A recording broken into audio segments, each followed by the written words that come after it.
So this is a bit of a weird one for us. We've never reviewed a backpack on this channel before, but with both Rode and Mackie releasing new packs at the same time for their mixers, who would we be not to try them out? A battle of the ages, if you will, or won't. They're just backpacks at the end of the day. But does either of them have victory in the bag?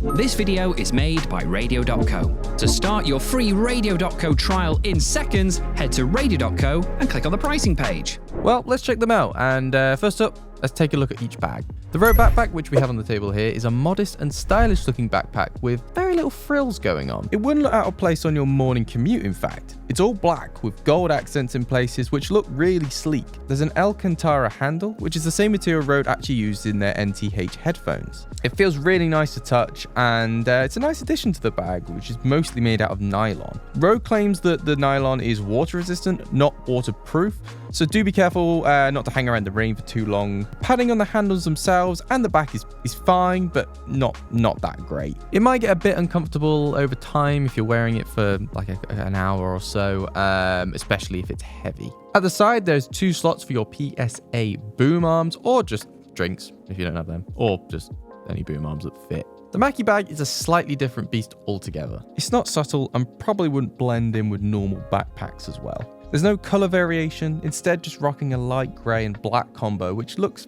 okay. The handles are fairly thin with not a huge amount of padding, which could cause problems later on. Again, especially if it's full. I'm not sure what the bag is actually made of, but it feels quite cheap in comparison to Rode, and there's no exterior slots for water bottles and boom arms either, unfortunately. So in terms of looks and design, Rode is winning so far, hands down. But let's actually dive inside each bag and see if maybe my opinion changes. The Rode backpack is an 18-litre bag with 3 main compartments. The first and front pocket is where your headphones will go, and there's also some room for wires and of course your microphones. The back pocket has space for laptops up to 16 inches and space for other bits like documents and maybe an iPad. Finally, the middle and main compartment is where your RODEcaster will sit. I've tried all 3 RODEcasters currently and they all fit. The smallest of the trio, the teeny tiny Duo, will need a little bit of padding to stop it from flopping about, but I'm sure if you just put a few wires in there or, I don't know, anything else just to pad it, should be fine. At the top, there is actually room for RODEcaster power leads. And overall, it's nice, but it does feel like the main area of the bag could have been utilized a bit better. Maybe with a few dividers included, like, you know, be fine on camera bags. But overall, not too bad. In terms of space, the Mackie backpack has a bit less to offer. There's 2 compact pockets at the front for space for wires, headphones, mics, stuff like that. And then there's a pocket at the back as well for your laptop. The main compartment will fit the DLZ Creator, and that's about it. But that's no small feat considering the size of the DLZ Creator. Also, just in case you're wondering, the RODEcasters will fit in this bag too, but the DLZ Creator will not fit in the Rode bag, unfortunately. Just too damn chunky. So I think it might be better to look at these 2 backpacks in 2 different ways. Rode's is a mixer backpack that will happily fit everything in you could possibly need to record. It could also be used for day-to-day and even small media activities. Like, I could really see this doubling up as just your standard backpack if you don't need to take your mixer in that day. That would be absolutely fine. The DLZ bag, on the other hand, is basically just for the DLZ. You could use it for other stuff, but there's better bags out there for that. So in terms of compartments and just overall usability, I think the Rode bag's going to have to win this one too. In terms of comfort, again, it's going to have to be a win for the Rode bag just because of that extra padding, and it's just an overall better backpack in terms of its build and the way it fits on your back. I've not had the chance to use either bags in my day-to-day yet, and I imagine that once they're both at full capacity, like full capacity, the Rode bag would struggle, but again, so would the DLZ Creator bag. So yeah, I mean, neither bag is the most comfortable in the world, but Rode wins that one as well. But what about value for money? The Rode backpack is a whopping $150. Now that is a lot, don't get me wrong, but in terms of like other bags, like camera bags, specific bags for different media activities, it's a fairly common price, I'm afraid. You do get a lot of space, and obviously the quality, like I say, is fantastic, but I mean, there are cheaper options available if you want that. You might be thinking, oh, the Mackie bag will be cheaper because it's smaller and it has less space and everything like that. Nope, that's also $150. Oh dear. I was kind of hoping the Mackie bag would be cheaper, so I could then say, well, the Rode bag's more expensive, the Mackie bag's cheaper, so even though the Mackie bag's not as good, go for the Mackie one, it's cheaper.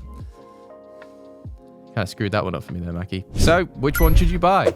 God, this is a tricky one. I'm not really sure. Obviously the Rode one. But there is a catch. The DLZ Creator is huge, like massive. So finding a backpack for it isn't an easy task. I mean, obviously you can get bags that are huge, but to find one that will specifically hold it in the way that the Creator bag does is going to be challenging. You like that having that extra padding and the specific sizes for it will mean there's no chance it's going to get damaged. So even though the Rhodes is better in pretty much every way, I still will have to say that if you have the RODEcaster, any of the Rode products, obviously the Rode backpack is the one for you.